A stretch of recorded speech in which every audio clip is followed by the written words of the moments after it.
Hi everyone, Farmista here. Today you are in my living room. I apologize, the lighting isn't the greatest, probably because I have lights behind me and not in front of me. So today I'm going to be doing a little different video than what I've been doing before, and I'm going to be showing you a project that I've been wanting to do for a while. I'm going to be making a pet bed, and this could be done in just about any size. I'm going to be making one for my rabbit. I've made these before, and they're really simple. So without further ado, let's get to it. Okay, I'm back. So for materials, you really only need two things. I have two separate pieces of fleece, and as you can see, I didn't cut them perfectly. I did it with the scissors, and so the edge is kind of jagged. That doesn't really matter. And also have this piece of fleece, which is 32 inches long by 5 inches wide. And yeah, I honestly didn't measure this. What I did is I put this kind of in a loop and laid it down on my fleece.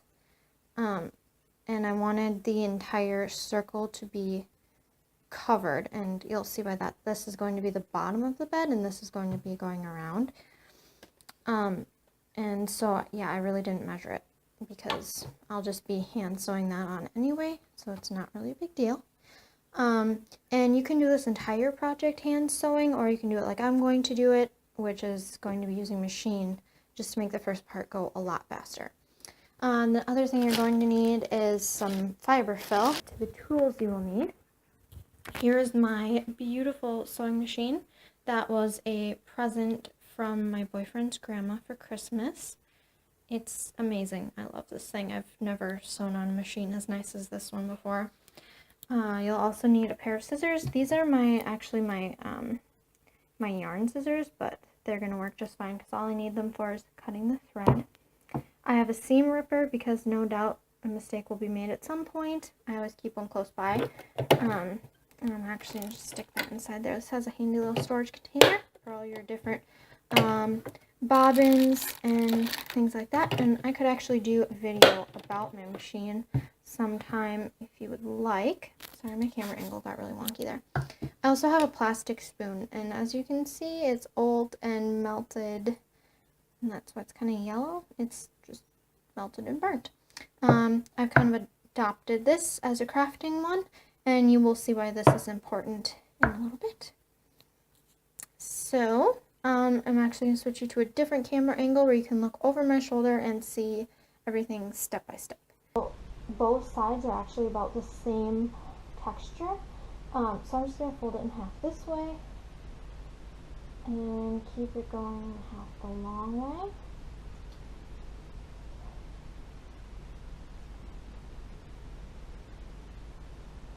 So I'm just going to keep it as lined up as I possibly can, and then put it under my presser foot. And one thing with this project is you really don't have to be worried at all about going in a straight line or the hems all being the same, because this seam is going to be on the inside. It won't be seen at all, and you really are not going to notice if a seam is a little wonky, because this is really a beginner-friendly sewing project, because none of your seams or sewing skills will really show if you mess up. So it really makes you just look like a pro, even though it's not that difficult. So, continue.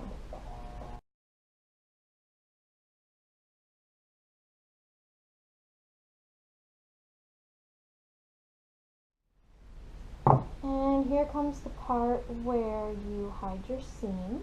You close this end before we invert it.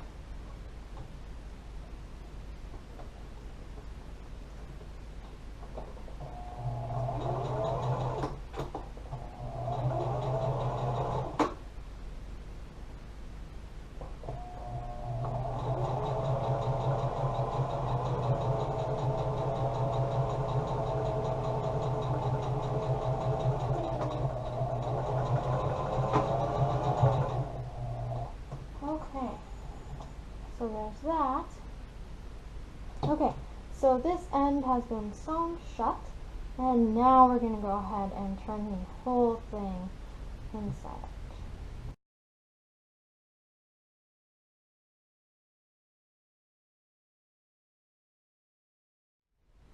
We will get our polyfill, and we're going to fill this up. So I'm not going to make you suffer and watch that whole thing, but I will show bits and pieces because this is where the spoon comes in.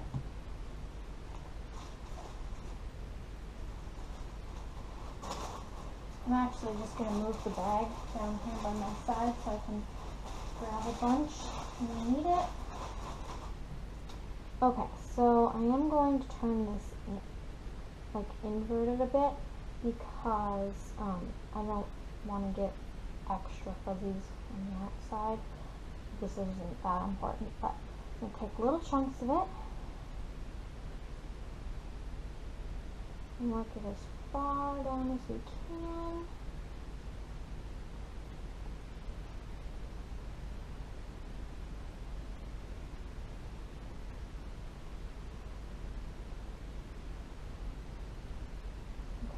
You can see it's starting to fill out a bit. This is where the wooden spoon comes in, or plastic spoon, excuse me. We used to use wooden spoons. Okay, so we're just going to keep doing this and keep pushing it down to the end until it's all filled up.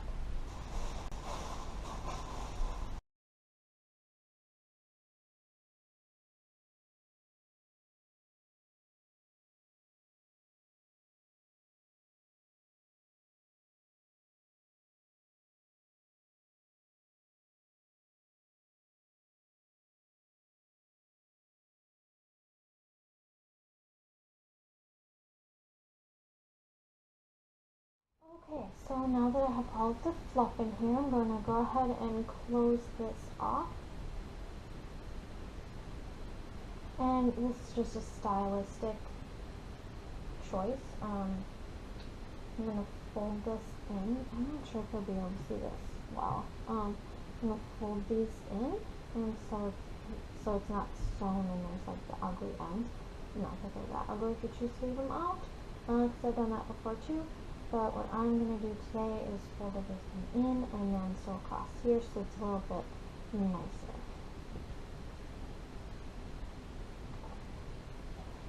Move my snacks out of the way. Okay. That worked much better the second time. So I can just explain what happened was I made a rookie mistake. What I did was I started, so obviously this side has a seam, and so when I fold it in, this is like 4 times the thickness of the fabric, and this is only 2.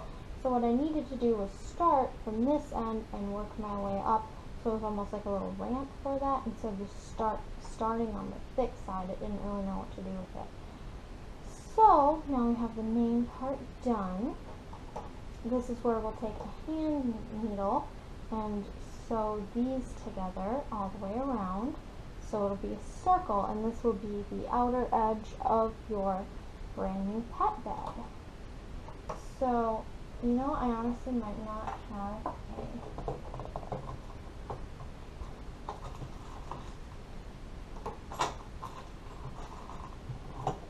Alright, so just one moment while I go get a hand sewing needle and I'm going to put these together. Okay, we're back. I stole the thread out of my machine to thread this needle, and I saved you from that painful process. I've doubled it up and tied a knot in the end so it won't be slipping through. I just guessed on the amount that I'll need because I really don't have very far to go with this. So I'm going to match up the ends about as best as I can. And what I'm going to be doing is trying to have the seam on the inside. So when I look at it, the seam will be on the inside, so I like that. But it's really not that important. So to make things simpler, so in the end, it'll be on the inside, but when I start, it will be on the outside. Sorry if that was kind of confusing. So I'm going to start kind of at the corners. So there's this corner, through there, through here, I'm going to pull it almost all the way through. And because this is fleece and I'm only using kind of a fine, well, it's normal thread, but it's fine for this type of material. Before I pull it all the way to the end, I'm going to be taking my needle. Oops, I have to undo what I just did. Okay, so I'm going to be taking my needle and going through, I hope you can see this, going through the loop that it's created because I have a knot in the end. And that'll create like a little knot so it can't be pulled through when, you know, it's being used or better.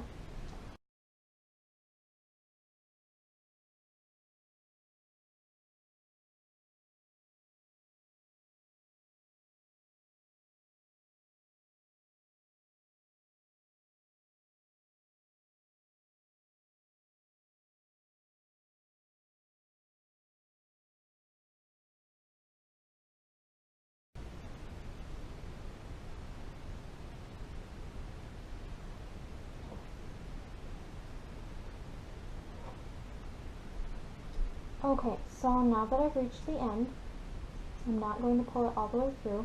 I'm going to go behind the loop and then pull it tight so it's again creating like a little knot. I'm going to be doing that twice.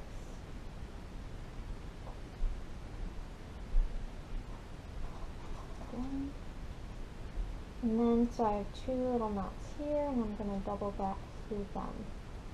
And I'm just wanting to make this extra secure because it is going to be a pet bed. Make sure the knot is tight. Pull it. And then I'm going to snip the thread. I didn't bring my pin cushion down here, so this is a hazard, you guys. I might die. Let's set that there. Okay, so now what I can do is turn this the other way. And you can see the seam is on the inside, kind of. So really what you can do is just decide which way you like better. So I think this side is cleaner. So I'm going to keep it out like this.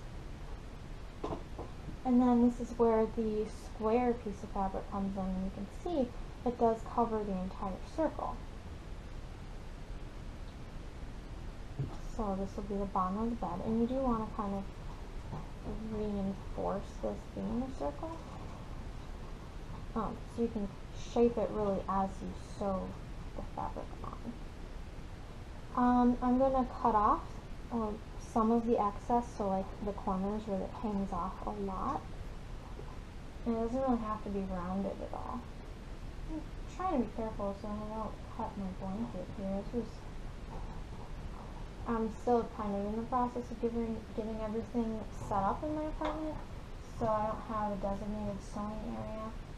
So yeah, my air hockey table in the living room is my designated sewing area. And I covered it with a blanket so that a sewing machine wouldn't mark it up, you know, by like the motion and everything, or I'd put dents in it.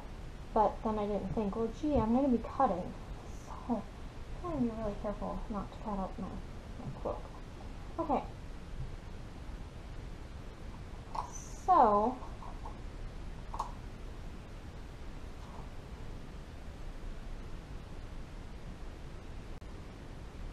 sew it on. So what I'm going to do is try to have it just on the edge, pretty much. Some parts where there's more fabric, it might go almost to the half mark. That's okay. So what I'm going to be doing is, as I go re-evaluating, you know, okay, is this a circle? Does it look nice? Because the hand sewing, obviously, it goes pretty slow. So I'm going to start. I'm going. Okay, everyone. So I finished. Guinea Pig is excited to have her new bed. I guess I'm technically making this for my rabbit because Guinea Pig already has one, but they share the smaller one, so I wanted to make a bigger one for the rabbit. They actually get along really well. They share a cage right now since I moved to an apartment. Anyway, so I finished sewing all the way around. You can see it actually doesn't make a very bulky seam. So this is the joint of when we sewed the two ends together. Anyway, I'm going to show you how to completely hide this seam, and it's really simple and kind of cool. You just rotate it like that,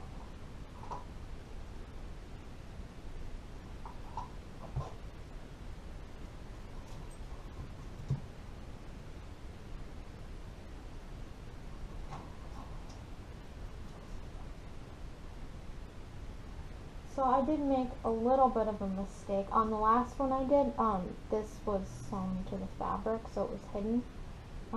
Not that that's a big deal, it's just like a little style thing that I would have done differently, and I did do differently last time, but I just didn't think of it this time. So there you have it, a pet bed for your bunny or guinea pig. I'm also going to be making one for my ferret. I'm going to do a suspended one, so I can do a video on that as well, if you'd like. And there we have it, a bunny bed. So thanks for watching, guys. Be sure to tune in next time. Like, subscribe, comment anything that you would like to see next time, or if you needed help with this, like any questions you had or trouble spots. If you look in my video description, I have links to my different social media accounts, and I think my email address is on there if you really need help with this project. So leave a like, let me know what's up. Thanks for watching. Bye!